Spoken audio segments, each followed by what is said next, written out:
ایک لڑکی کی شادی ہوئی۔ شادی کی پہلی رات دولہا کھانے کا بڑا سا تھال لے کمرے میں داخل ہوا۔ کھانے سے بڑی اشتہا انگیز خوشبو آ رہی تھی۔ کہنے لگا، آؤ کھانا کھاتے ہیں۔ بیوی بولی، میں نے دیکھا ہے تمہاری والدہ نے بھی کھانا نہیں کھایا، ان کو بھی بلا لو، پھر مل کر کھاتے ہیں۔ شوہر نے کہا، وہ سو گئی ہوں گی، انہیں چھوڑو، ہم دونوں کھاتے ہیں۔ بیوی اصرار کرتی رہی، پر وہ اسی بات پر مصر رہا کہ امی کو رہنے دو۔ جب بیوی نے شوہر کا یہ رویہ دیکھا تو اسی وقت طلاق کا مطالبہ کر دیا۔ شوہر بڑا حیران ہوا اس کے مطالبے پر۔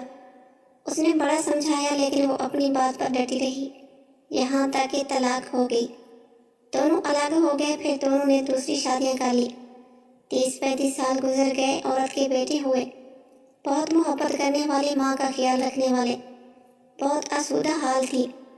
وہ اس نے ارادہ کیا کہ حج کرنا چاہیے۔ سفر کے دوران اس کے بیٹے اس سے کس ملکہ کی طرح پیش آ رہے تھے، پاؤں زمین پر لگنے نہ دیتے تھے۔ صحرائی سفر تھا۔ راستے میں ایک آدمی پر نظر پڑی جو بہت بری حالت میں بھوکا پیاسا، بال کچڑی، کپڑے پرانے۔ اس عورت نے بیٹے سے کہا، جاؤ دیکھو کون مسافر ہے، اسے اٹھاؤ، ہاتھ منہ دھلا کر کھانا کھلاؤ، پانی پلاؤ۔ چنانچہ بیٹے گئے، ماں نے جیسا کہا تھا ویسا کیا۔ عورت کی جب اس پر نظر پڑی تو جان گئی، وہ اس کا پہلا شوہر تھا۔ کہنے لگی، یہ کیا کیا وقت نے تمہارے ساتھ؟ بولا، میری اولاد نے میرے ساتھ بھلائی نہیں کی۔ عورت کہنے لگی، کیوں کرتی کہ تم نے والدین کے ساتھ برا سلوک کیا تھا۔ میں اسی دن جان گئی تھی کہ تم ماں باپ کے حقوق ادا نہیں کرتے، اس لیے میں ڈر گئی کہ کل کو میرے ساتھ بھی ایسا ہی ہوگا۔ یہ دیکھو آج میں کہاں ہوں اور تم کہاں۔ ماں باپ کے ساتھ برا سلوک اللہ کی نافرمانی ہے۔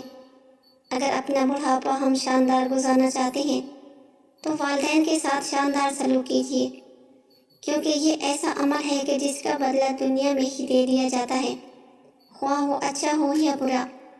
پیارے ناظرین، امید کرتے ہیں آج کی سبق آموز ویڈیو آپ کو پسند آئی ہوگی۔ مزید اس طرح کی ویڈیوز دیکھنے کے لیے ہمارے اس چینل کو سبسکرائب ضرور کریں۔